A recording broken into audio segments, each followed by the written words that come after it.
Good afternoon. I always want to say good morning, so if I slip,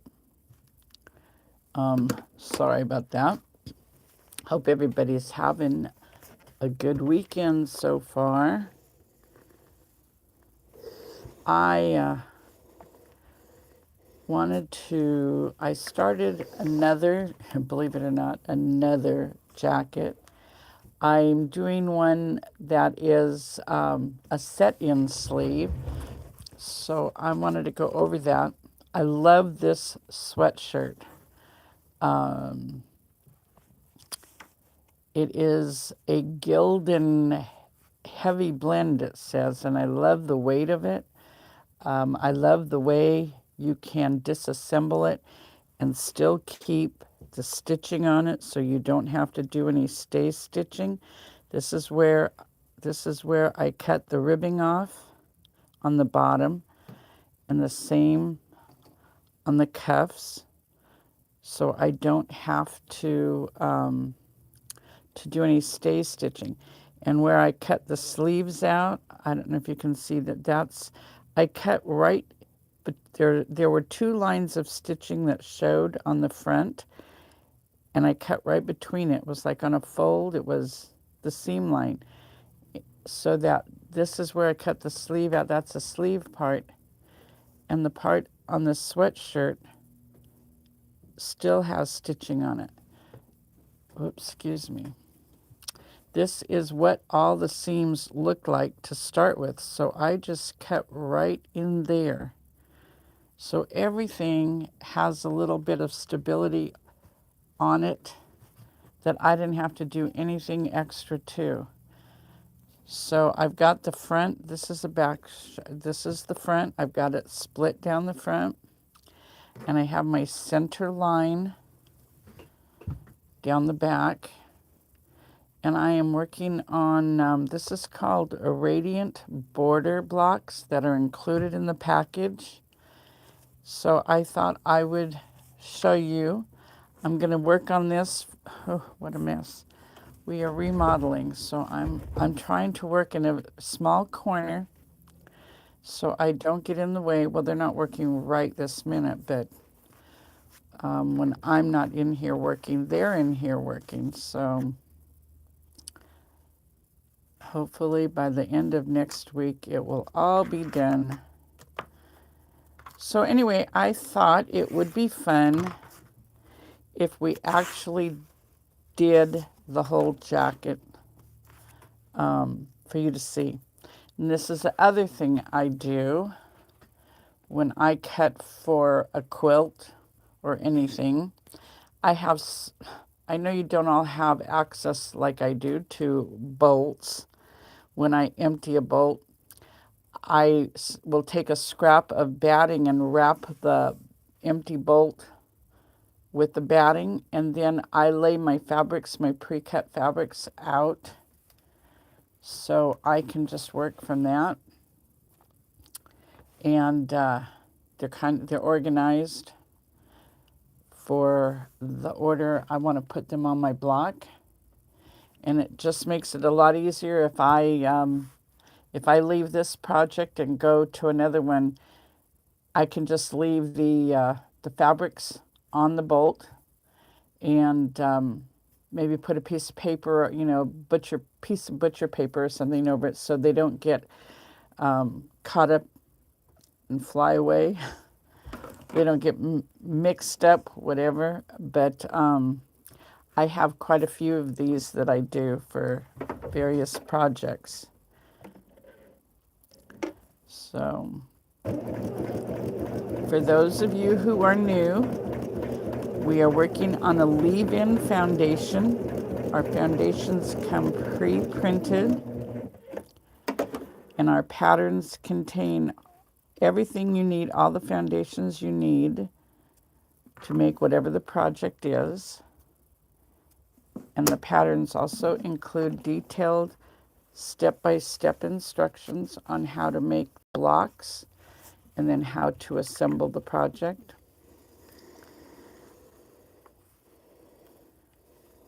The foundations do not leave or do not add any weight or bulk to your quilts, but they keep everything nice and straight. It's a non-woven product, so it has no bias.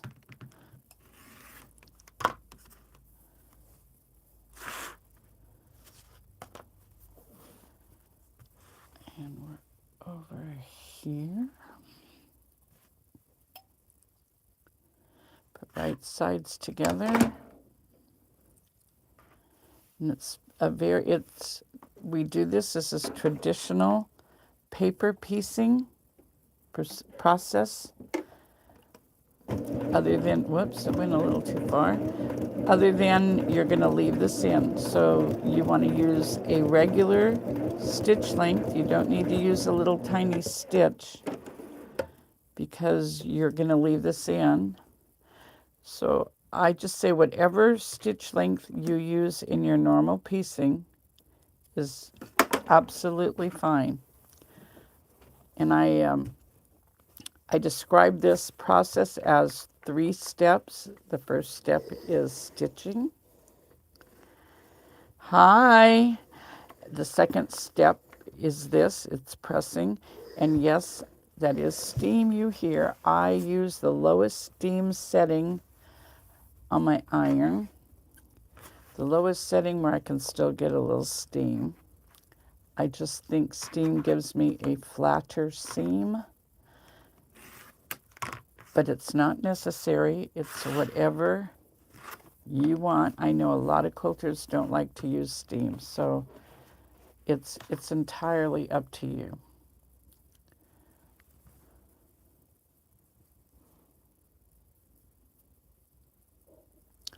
Oh, Donald Star. Oh, that's a fun one. I think I'm going to hold off on doing the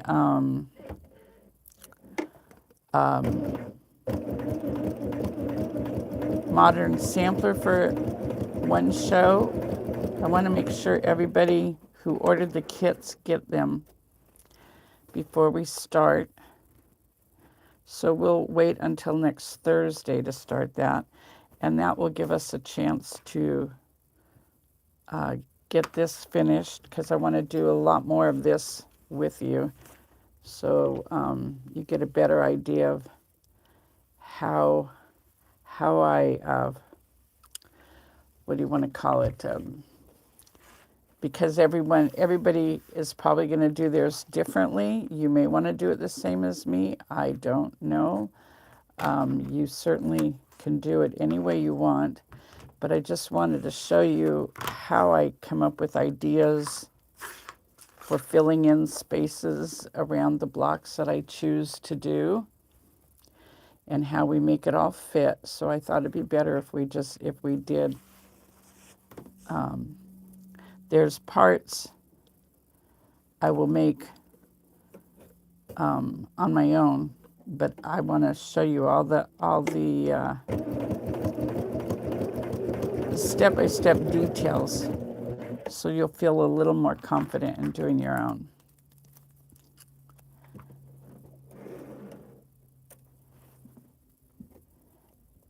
And then I think our modern sampler, we'll start that Thursday, and it'll run through the whole following week. So at least 5 sessions, at least, because there are 8 blocks plus the border block, plus all the sashings and everything. So it may take a couple of weeks. But you'll learn how to make 9 different blocks, actually.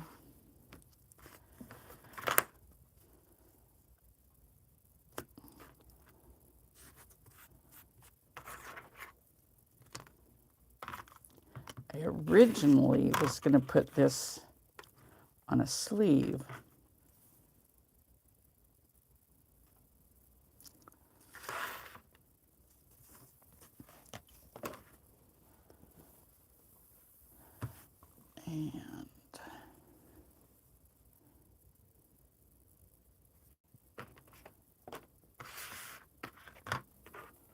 And you can pin this if you're more comfortable getting it to the machine.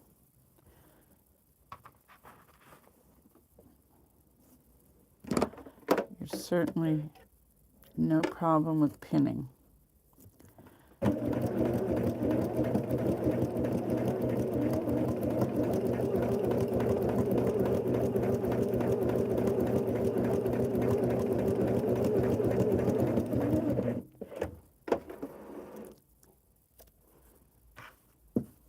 The thing I like about the set-in sleeve sweatshirt is you do the sleeves, they're totally separate from the rest of the body while you're covering it. And it's easier to work with, and it's, I don't know.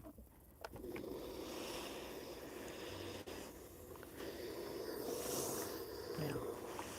This is my drawer of patriotic fabrics that I'm working from.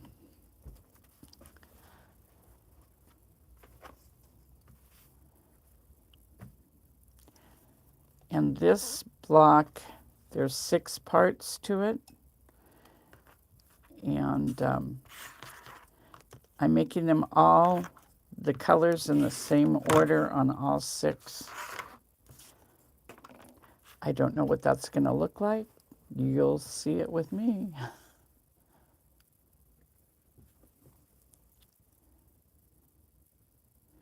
And the thing I like about doing the jackets is if you make up a part and then you don't, you think you're making it for the back, and then, oh no, I'm not crazy about it there. You can always use it in another part of the jacket.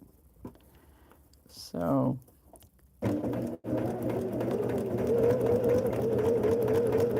it's like all the different blocks in the package. If you wanted, you could make them all up and then lay them out different ways on your, see what you like where.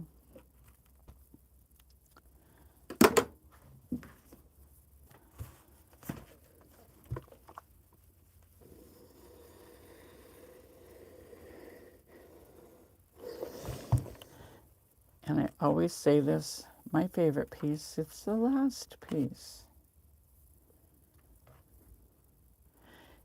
I guess I said step 1 was sew, step 2 was iron, step 3 is to trim using your add a quarter ruler. I don't know if I can show this, but it's got a lip right there that's at a quarter it's a quarter of an inch. So it just hooks on your straight edge and you trim off the extra, and there's your 1/4 inch seam allowance. Makes it very fast, much easier than working with a regular ruler. And it's the only tool you need to make any of our quilts. Highly recommended.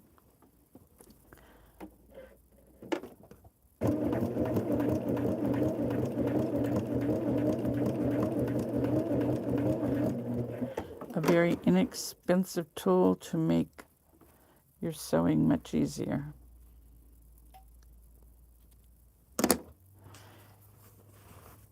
And then we're going to press it. And this one is all covered now. And I'm going to stitch that last little piece, just going to tack that down just a couple of stitches around the corner. I didn't do that on the first one, and I see that it keeps sticking up because it's such a little piece.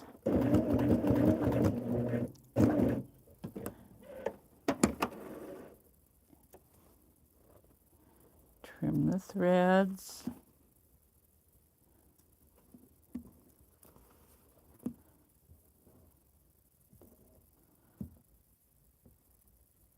I don't know what I'm doing wrong. All my years of sewing, I don't know why, I get a little loop in the first stitch. Okay, so now that this is totally covered, we're going to trim it down a 1/4 inch from the solid line all the way around. And you're probably going to get a reflection.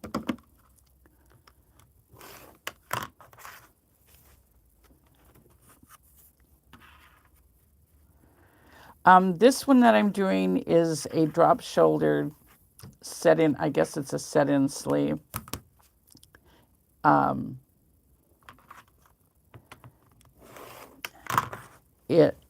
When we put it together, this is the sweatshirt, and I'm marked the shoulder on the sleeve. This is the sleeve.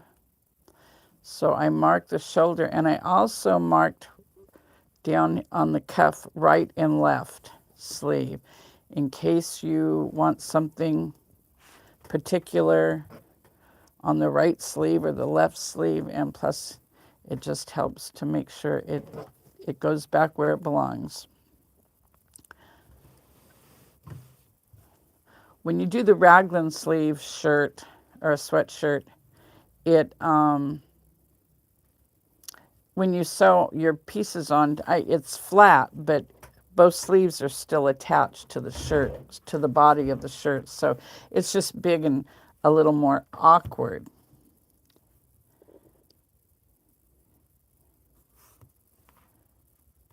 And trim this 1/4 of an inch.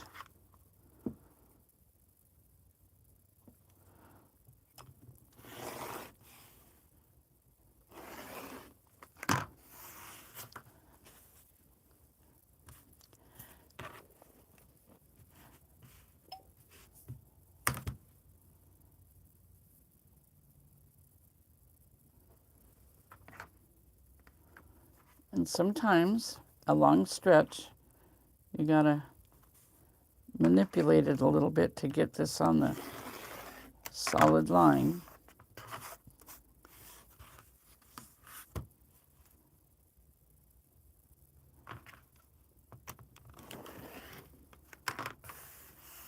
Okay.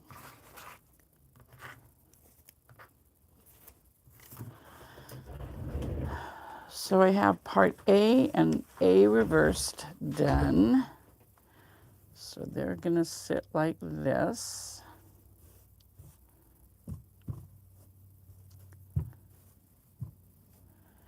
And they kind of, they slightly, I guess they slightly slope as you go. Okay, now, where is my next piece is, let me see if I can stretch over here. I didn't think this through too well.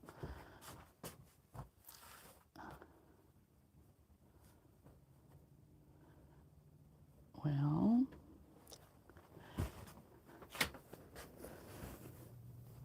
this is what we're making. I want to keep those in order. This is what it looks like. Going to be very different in the red, white, and blue.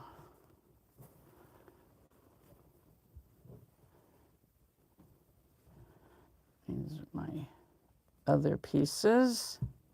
And when you lay them out, if you're just laying out your foundations to see what they're going to look like, remember, lay them out with the wrong side facing up, because that's the side that your fabrics are going to be on.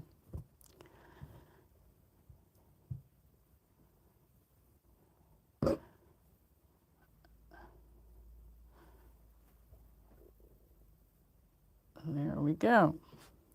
So that's the way it will lay out on the sweatshirt.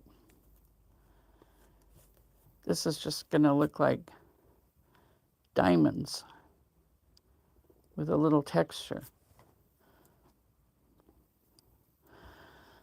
Okay, so we'll do this one. And they're all, the pieces, there's 24 strips. There's the top piece is number 1. And we cut all those the same size. And I need to catch my cord before I trip on it. They're all the same size, and I wanted everything to match. So like this piece here, these will be the red, These will be the whites, so they'll meet. So they're going to go in the exact same order, all 6 strips.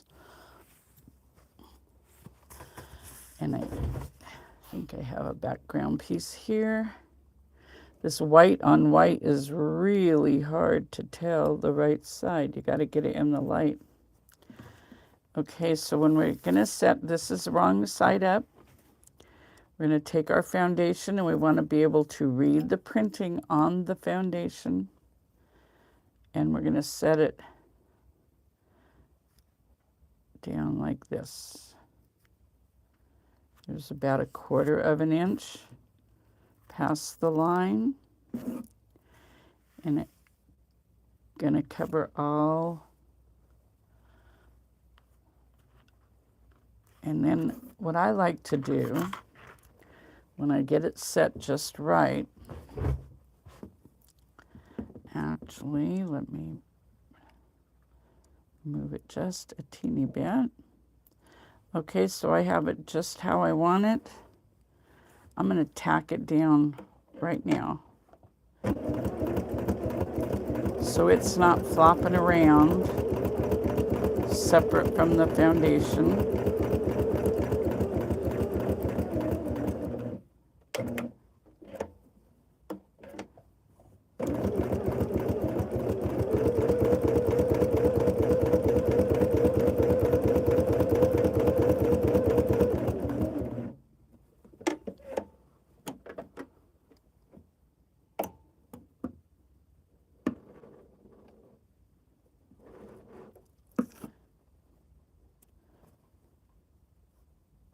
Well, and Sandy, and that's why I wanted to maybe add an extra day here so you guys can really see all the steps. So you can go back and watch it and help you get into it. Okay, so now over here on my board, I've got all my pieces in order.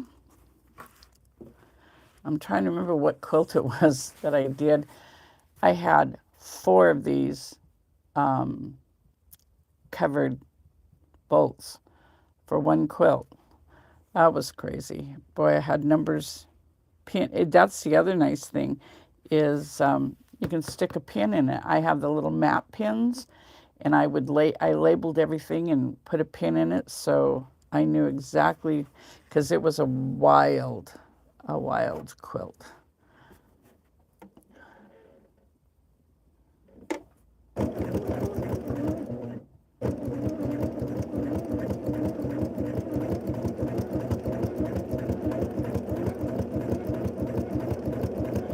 I probably should take the walking foot off, but I kind of like that I can see my needle, and it's not, it holds the fabric down, doesn't let it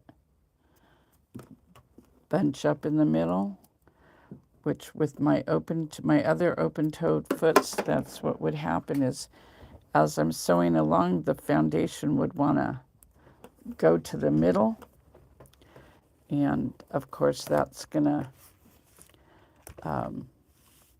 distort the block. So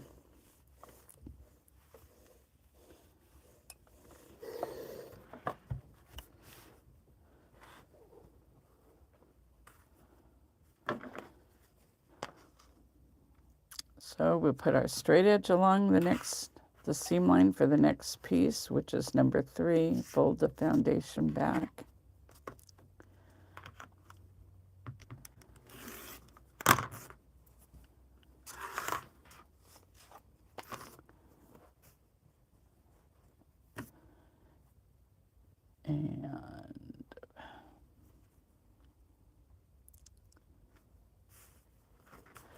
So in the package, for the blocks for the jackets, the instructions for this block,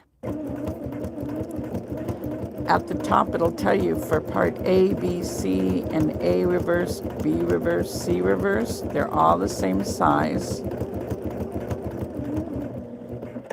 And that all the pieces are cut 1.5 inches wide, and then it just lists for each piece the length to cut it. And what I did is I put a space, a line space between the directions. So this is 2, 3, 4, 5, and 6. And then I left a space and then went down to the sizes to cut the next 5 pieces. Then I let, so that it's a little easier for you to follow when you're cutting. And I cut all six of each piece all at one time. That's if you're doing it like I'm doing it with all the same colors. Now the other one that I showed you,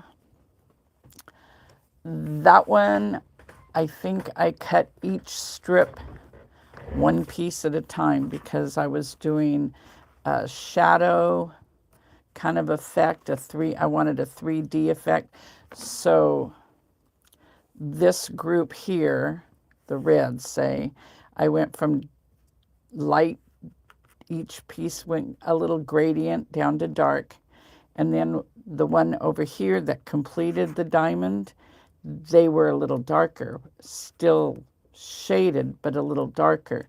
So each one of those I kind of had to cut as I went. That was a real thinking one. This one is pretty simple if you do it like this. And if you wanted to do the shades, I would say, you know, that would still be easy to do as long as you keep all 6 parts identical. So your diamond would be, say, light down to dark. And the next diamond, you could, you know, another colorway, you could do that too. Mine isn't really going to, from a distance, mine's going to look like the diamonds are solid colors, which is fine. I just wanted to get a lot of red, white, and blue.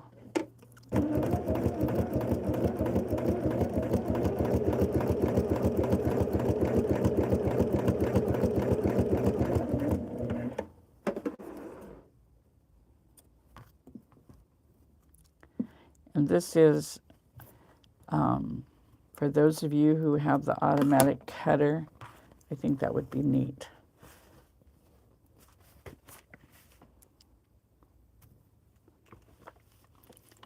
Now see, now my fabric moved and I don't, you know, it didn't stay even, and it's okay. I've got at least 1/8 of an inch in the seam there. But in traditional piecing, you know, that would be a no-no. That would throw everything off. But with this, with the foundation piecing, the accuracy comes from sewing on the line. So your cutting, oh my goodness, I can't stress it enough. Your cutting does not have to be real accurate. The sizes we give you, there's an allowance there for inaccurate cutting. I like to cut quickly. This piece I know is wider than 1.5 inches, but it's what I had, so I didn't cut it down. It's not necessary. If you're doing a pattern that calls for a 2¼ inch piece, if you're working from a jelly roll, I would never spend the time cutting it down to 2¼ inches, or even 1 3/4 inches, because you're not going to have enough left. If you did cut it down, there wouldn't be enough, the strip wouldn't be wide enough to use for any, to really be usable. Matter with this, because it's the sewing on the line that gives you the accuracy.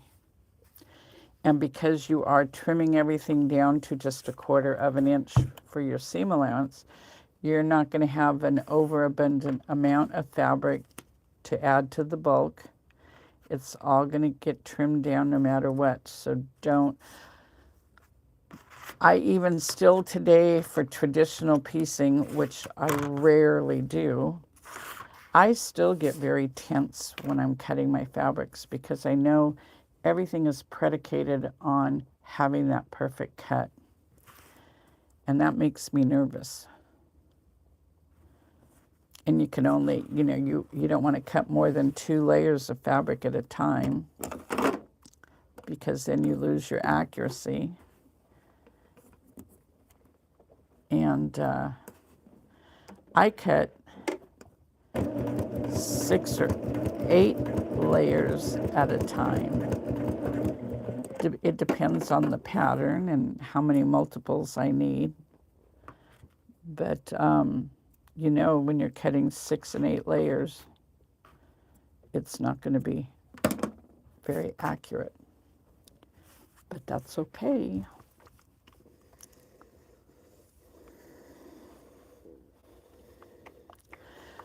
I forgot this is a long holiday weekend. It snuck up on me pretty fast.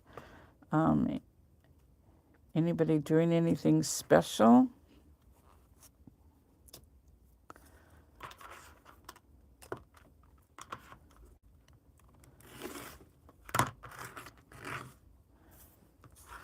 I think we're going to barbecue all 3 days. Okay, now I'm on to the whites or lights. When you're doing this, when you're putting a light over a dark, you match your edges, and then just to be sure, I move it up a couple of threads. And I will pin this one because I don't want it. When you open up your light color after you've stitched it, if it's going over a dark fabric, you stitch it, and when you open it up, if you didn't have your edges matched perfectly or even slightly behind, when you open it up, there is a chance you will get a shadow of the darker fabric. So you want to make sure you're just, I don't know if you can see there, the white fabric is just slightly past the edge of the red fabric.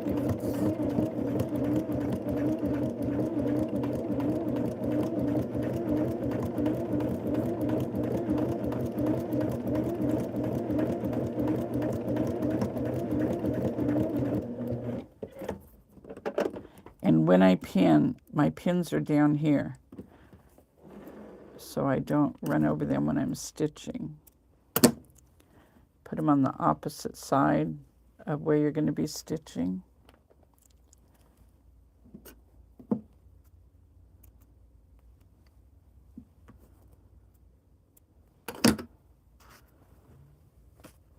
And then we're going to press it. I just ordered myself a great big wool pressing mat. I'm anxious to get that. I have a small one. I mean, it's not real small. I don't know, it's like 12 by 16 or 18, something like that. I'm anxious to get a new one because the one I have, when I use steam on it, it smells like the wool just got shaved off the sheep. It smells like the barnyard. I mean, I'm a country girl, so it's not that offensive, but it does smell. And I wonder, I've never smelled the pieces that I've pressed on it. Just now dawned on me. I wonder if that smell goes into the fabric. Laura said hers didn't smell like that, so I'm anxious to see if the new one does or does not. I mean, I know wool always has a little different smell, especially when you steam it, but mine's still not far enough removed from the barnyard for me.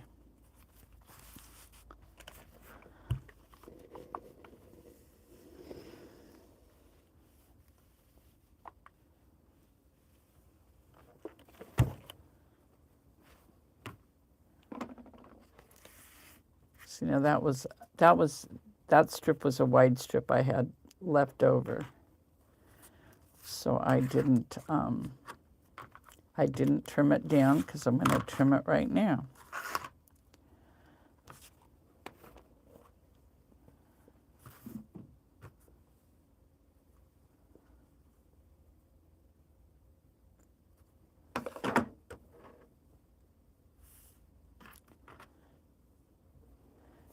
And you'll see me stitching. I'm stitching all the way out to the broken line. These were my prototype blocks. So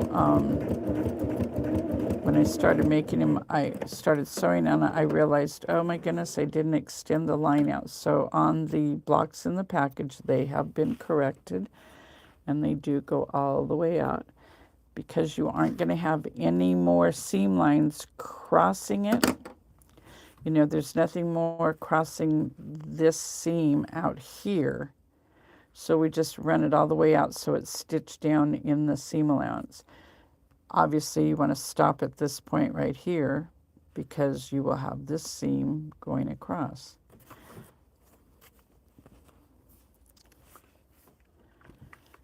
I did not, when I started this, we did not do that. We did not run the stitching lines out.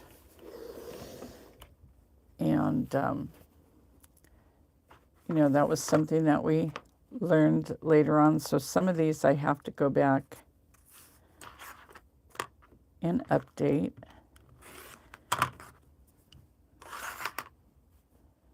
I mean, it really doesn't make a difference in the whole scheme of things, but something I like to have done. So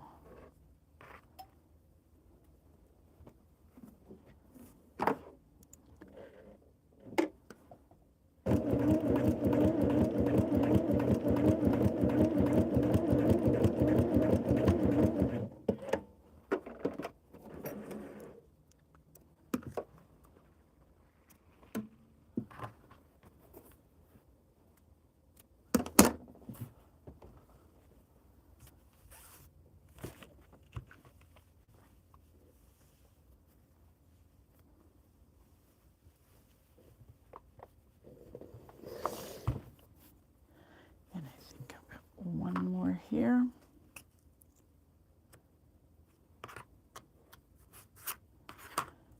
And the colors were, the color order that I'm doing here was just, I know I have more blues than reds,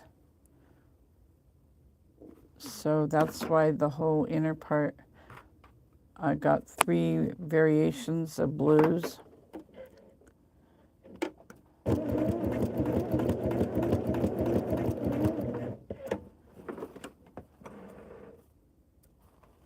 mean, there's just all kinds of things you could do with this. While I was talking about the shading, I was thinking, you know, with all my ombre fabrics, might want to think about doing something with them. Okay, now we're going to get ready for the next color group.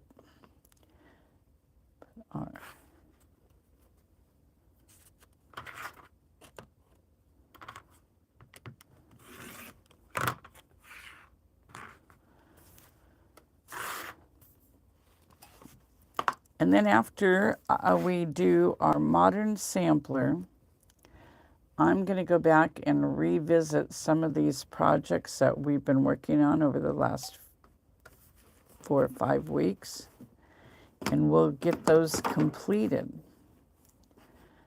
So you can see that I actually do finish projects, not all at once, or not always right straight through. I envy those of you who can, am I getting to the end of a bobbin? It sounds like it. I envy those of you who can start and complete a project without starting another one.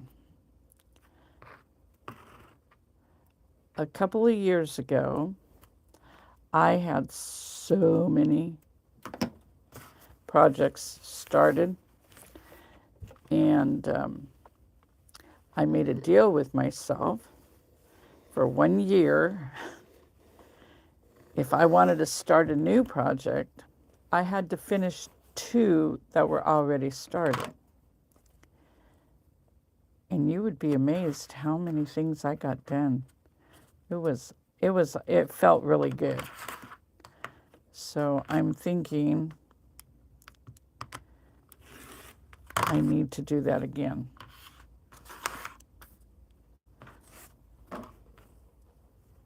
And I really do have a lot of them to finish before we go on the road doing quilt shows again this fall. I want them to all be done, and everything in the booth is going to be new.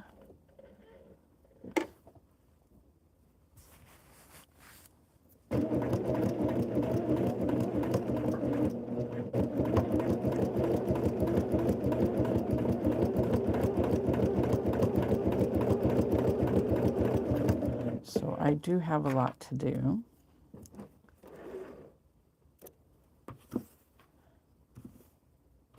You know, I got some new bobbins specifically for this machine, and I don't know that it's helped the tension problem or not. Now I'm wondering if it's my thread.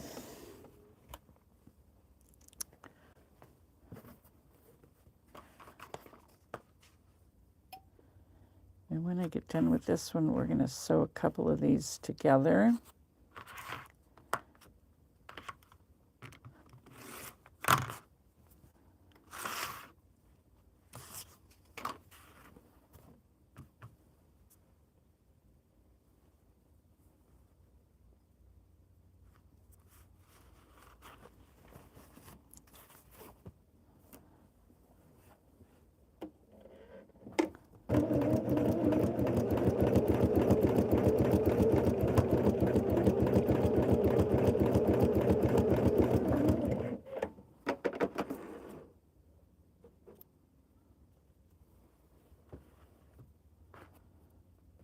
And for those of you who haven't watched me before, you know, or you don't know, those that have watched me before know I have this thing about threads.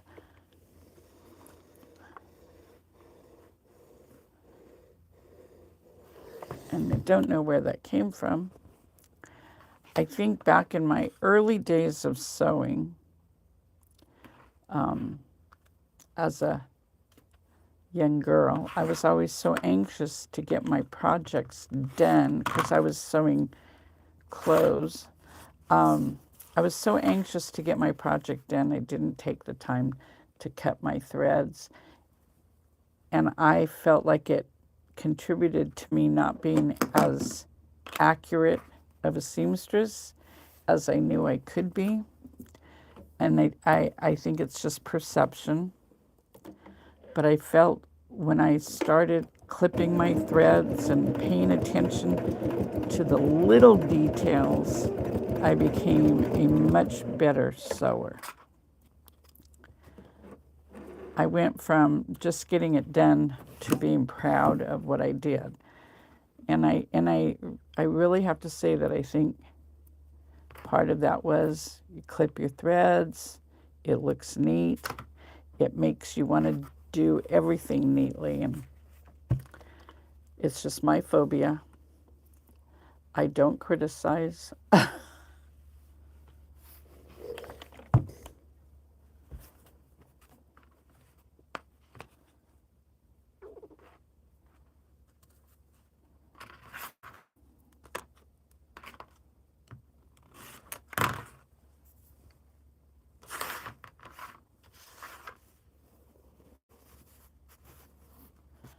And the last little dark medium blues.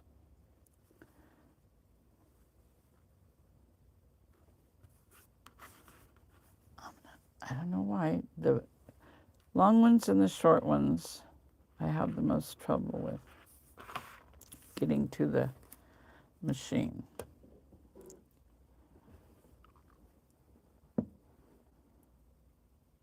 Hi, welcome.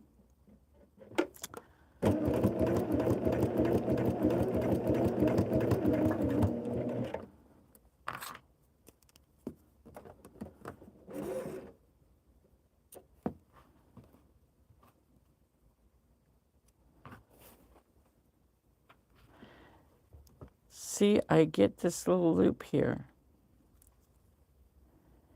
I wonder if I hold on to my threads when I start stitching. If that, I know on my featherweight, it will nest very easily on the underneath side if you don't have a little pressure on the bobbin thread. And I think that's my whole problem here is the bobbin thread just comes out way too easily, like there's absolutely zero tension on it. And I know on my long arm, when I first started and had tension problems, that it was the bobbin. I got the bobbin adjusted and absolutely no problems anymore. So I'm going to have to, I don't know, I took this all apart and cleaned it the other day, and I can't see how to adjust anything in there. And of course the book doesn't tell you. And I'm not a mechanic, so I'll have to either get a manual, a maintenance manual, if they do. I know most places or most companies won't put those out. Although we do have them for our featherweights. And I'm trying to think which other. I know I have a couple of manuals that we got online. The ruler, we sell the rulers, the add a quarter rulers. We sell these.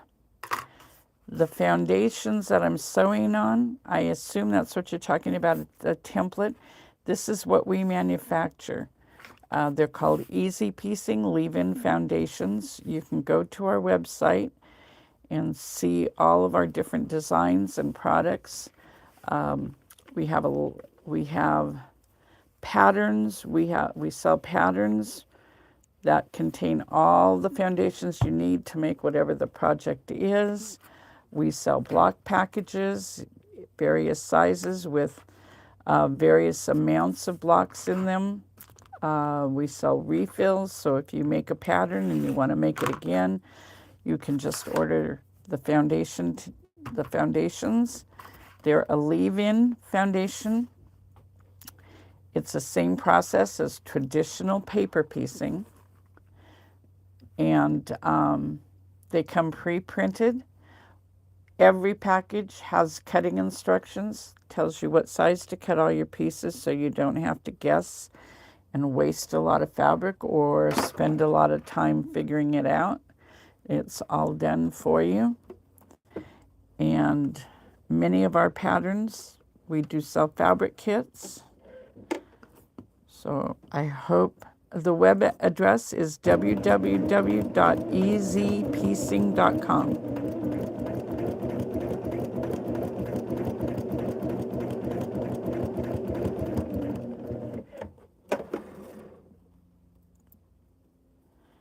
And we're always coming out with, we've got 10 to 20 projects always in the works. So we can bring you new things.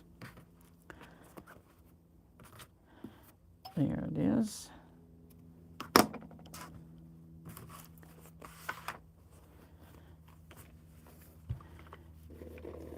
When you get our foundations, they are pre-shrunk. They're not going to shrink on you anymore.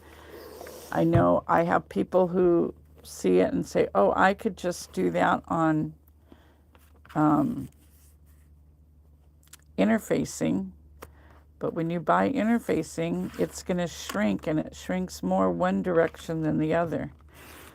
So we put our fabric through a process. We have this fabric made for us back east, and that doesn't feel like it's pressed out flat. And then we have a textile printing company.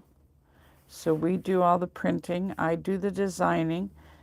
Although if any of you watch Laura, I've got her. She's designed her first quilt. And I'm so excited for her.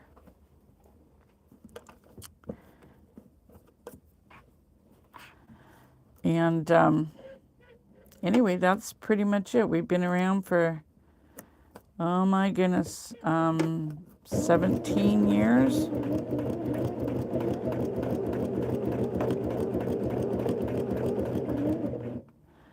I think my early, well, we started developing it in 2009. We had to work a couple of years on perfecting the fabric and getting a patent and all that kind of stuff before we went, before we started producing it commercially.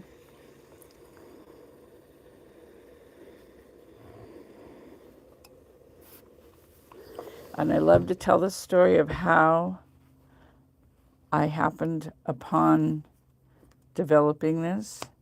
All it takes is a quilt magazine, a glass of wine, and a bubble bath.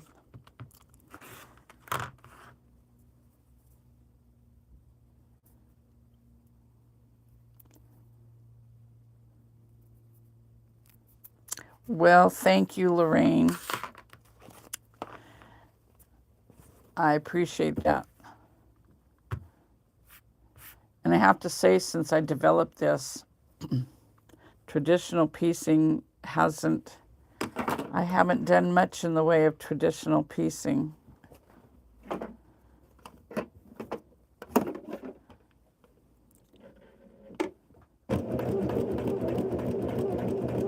And I will be so anxious to get this studio finished. I might be able to get a little more work done.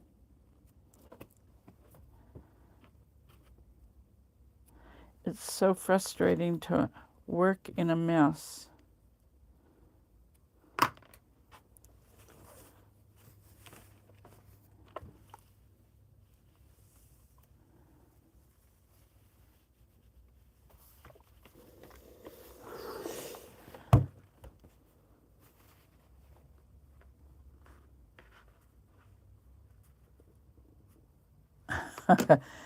I know how you feel, Sandy.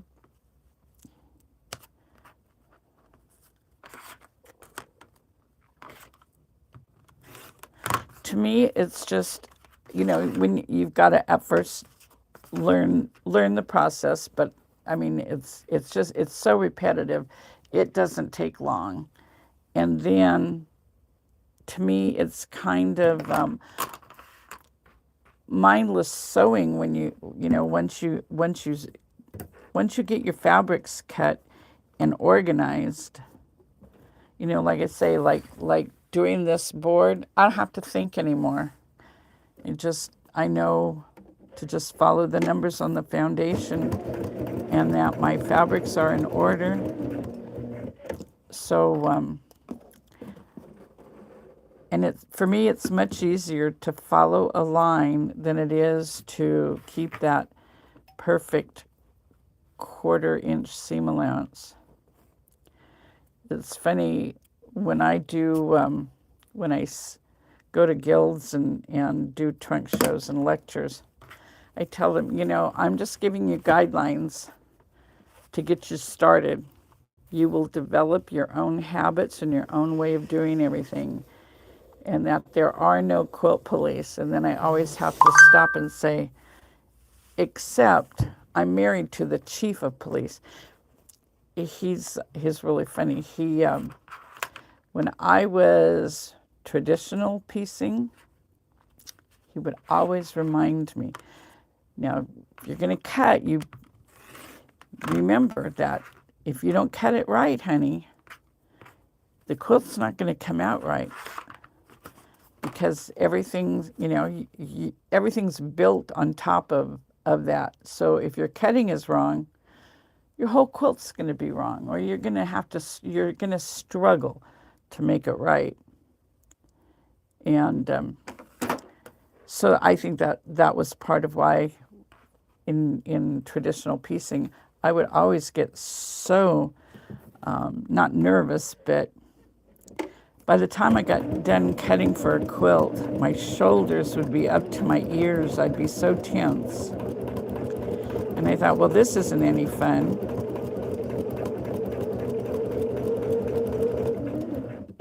And so when we develop this, it's like, wow, cutting goes so fast because you can cut so many layers at once.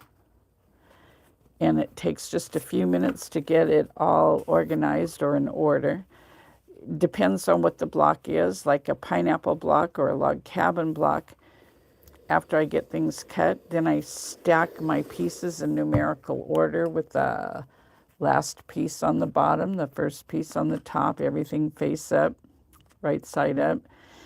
And I'll stack them, and then I'll wrap them inside the block foundation.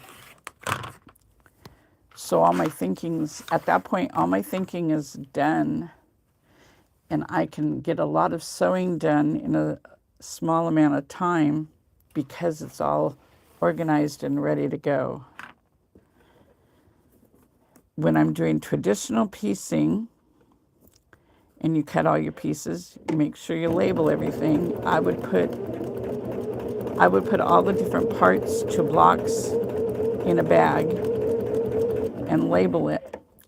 But even that was time consuming, because if you need 6 bags, if you have 6 different parts for a single, you're going to make a lot of them. But if you have 6 different little bags with parts in each bag, that's a lot of time to get that organized.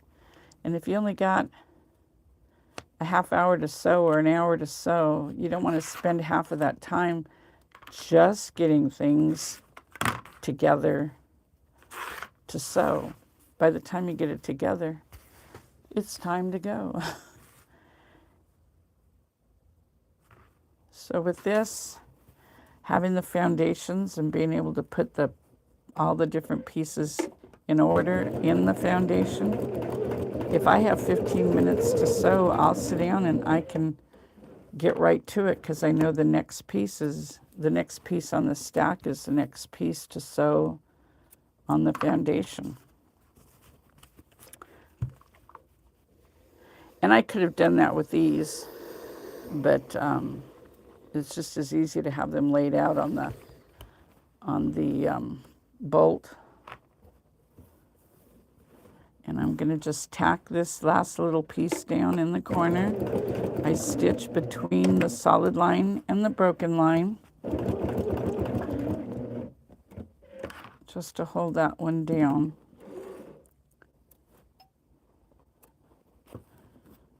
And then when you get your block, all the pieces on it, you're going to trim it 1/4 inch from the solid line all the way around.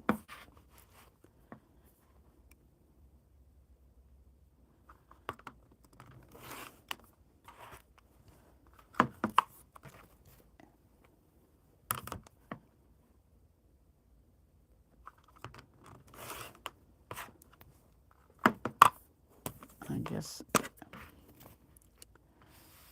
that back. Kind of a small area here to work in.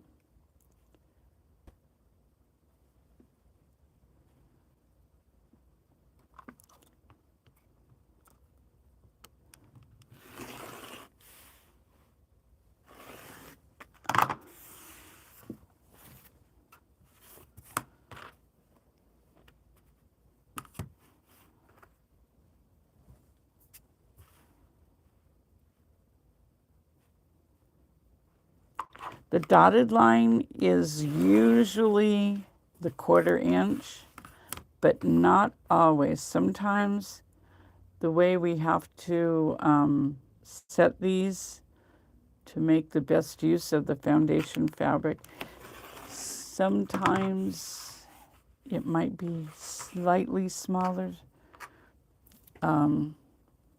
So just always use your ruler and cut it a 1/4 of an inch. That way it's consistent throughout. Okay, let's get this. Oh, that floor.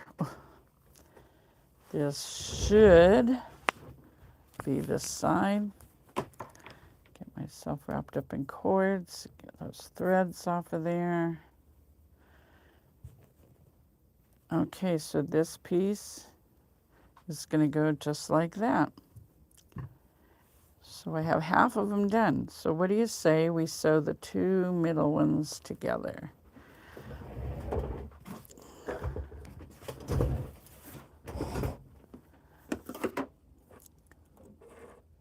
See, when I pull the bobbin thread, there's absolutely no tension there. If anybody could help me.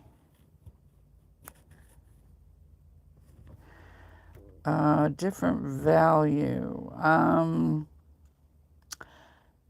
You'll have to tell me the context that that's used in. If we're talking about different value of fabric, it would, which, are you looking on the description? That would probably mean gradients. I would assume that's what that means.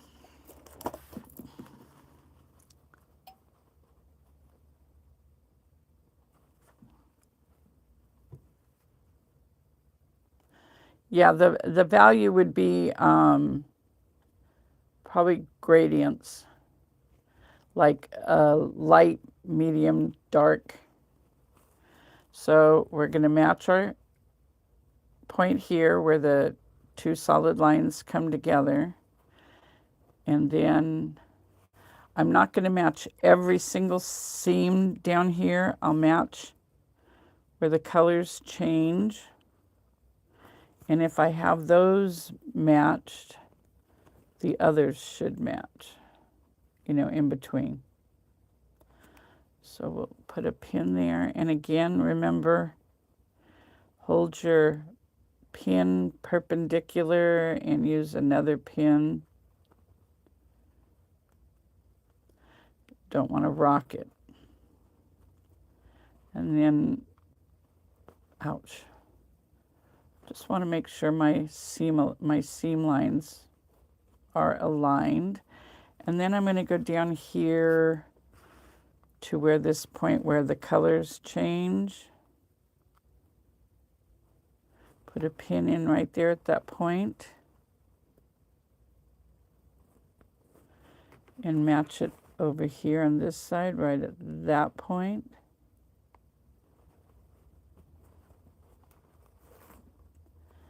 And again, I put my edges even and keep that pin perfectly straight across and bring in another pin to hold it in place.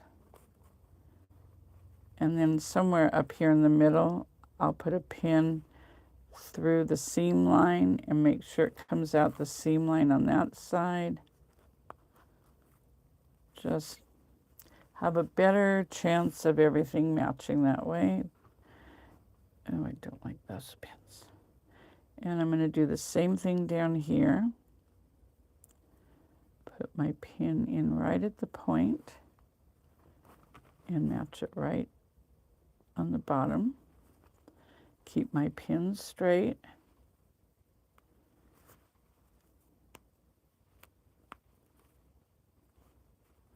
And then I'll come up here in the middle and make sure my seam lines are lined up.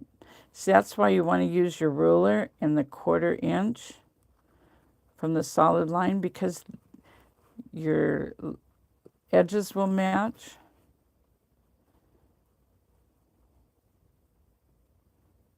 And then I want to make sure that this corner right here where the two solid lines come together. Put a pin in there, make sure it comes out on the other side at the same point. Put a pin back here. Okay, let's give this a try.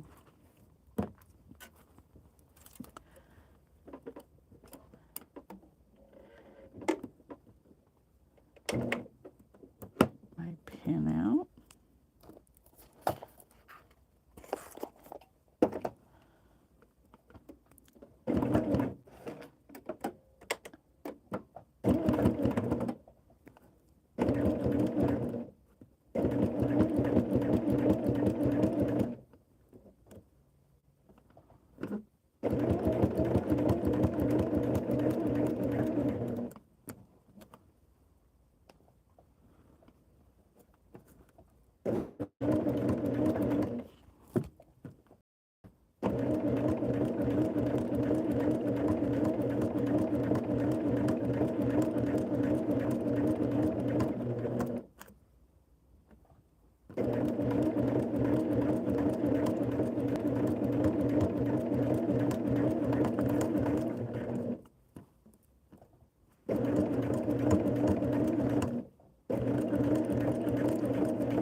Oh, good, good, good. Awesome. Now, yes, I do press my seams open. When you have the foundation fabric in here, it helps keep the all the tension or pressure is not just on your fabric, so you can open it up.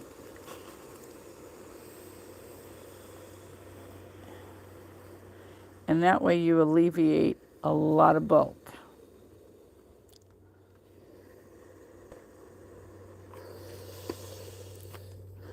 Ooh. Yes, that looks cool. Awesome. Here we have our first pieces together. And I'll just line that seam line up with the center line of the jacket. I'm not sure how far up or down I'm going to place this yet.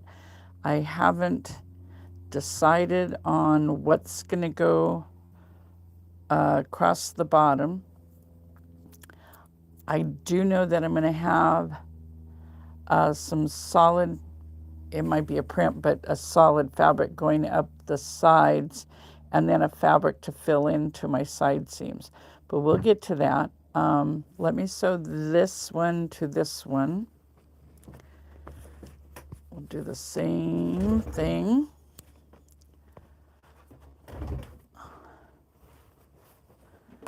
Match those same points up.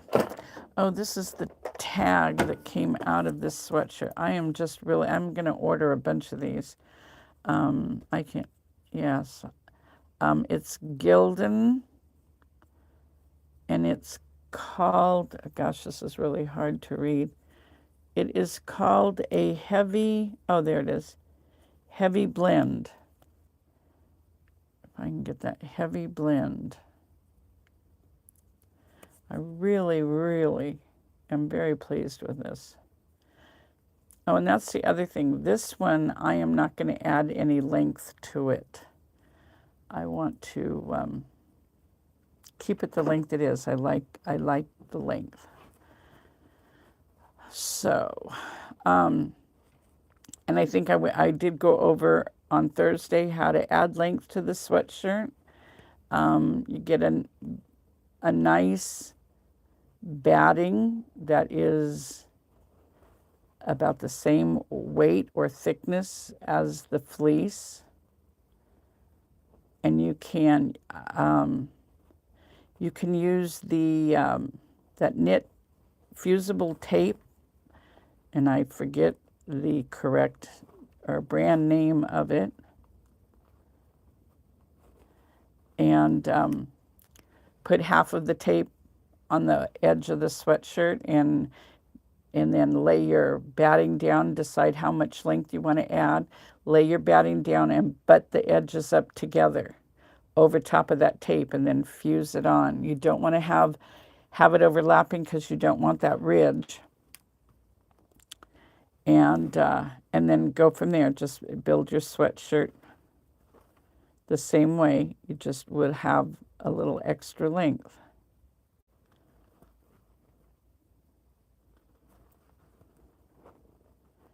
And I always, this pin trick of keeping it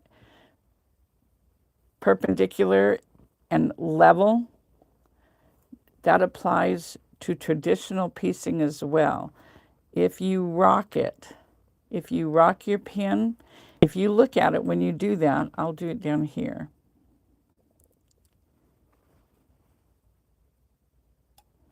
So I've got my points matched right now.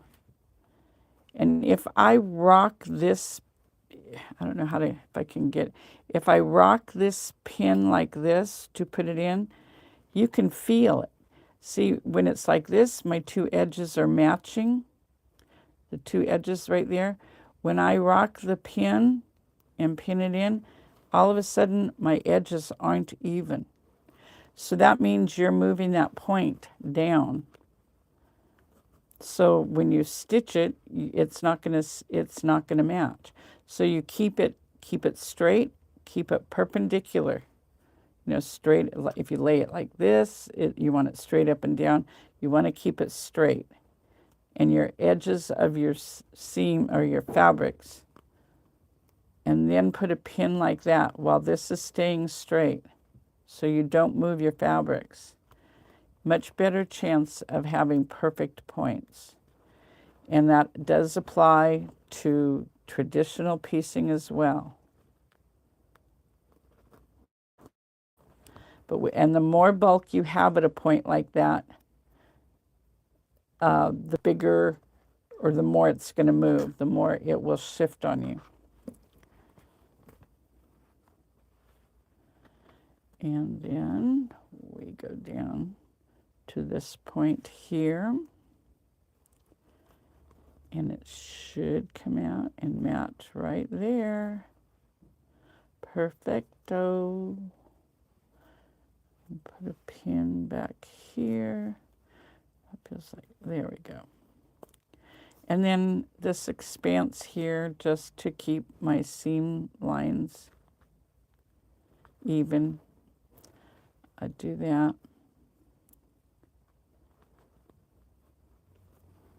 Okay, let's sew this one, and we'll be half done.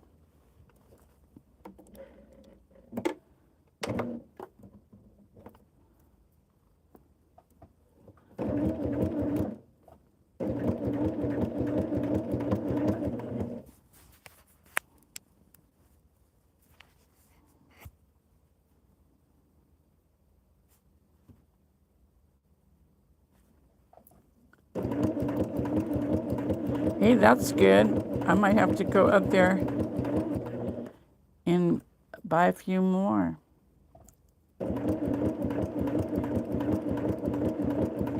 I know I can order them from my wholesale supplier.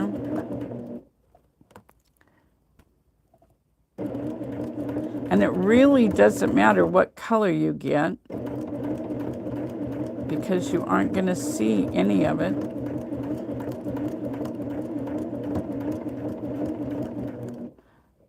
mean, I've never made one that I didn't cover the entire jacket. And I do put a line, I don't add any batting to it. They're heavy enough just with the fleece. But I do like a very lightweight lining because I don't like these to be bulky. It's entirely, if you're in cold country, you probably want it a little bulkier. And when I quilt it, when I get the whole thing covered, I quilt it just the sweatshirt and the blocks on top. I don't put anything else in there.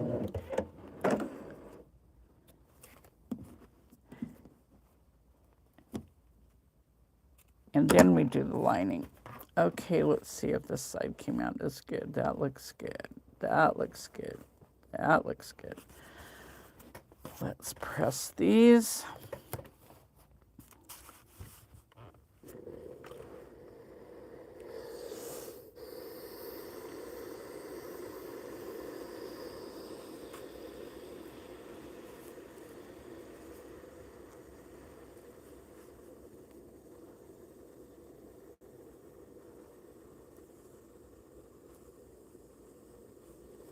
I love this when I'm pressing it along like this.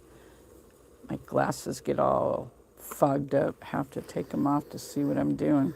Whoops, and I always do this. I always get the other, ouch. Always get the other seam pressed the wrong way. There we go. Ooh, this is looking cool.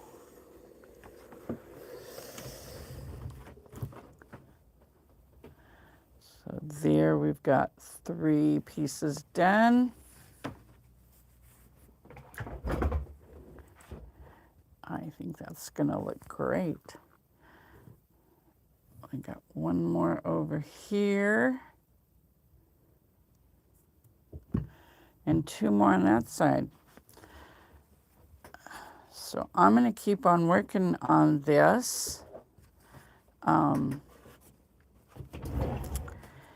And then we'll get back to it. There's a lot of other blocks I'm going to do out of the package, but I will wait until Tuesday and go over what I do.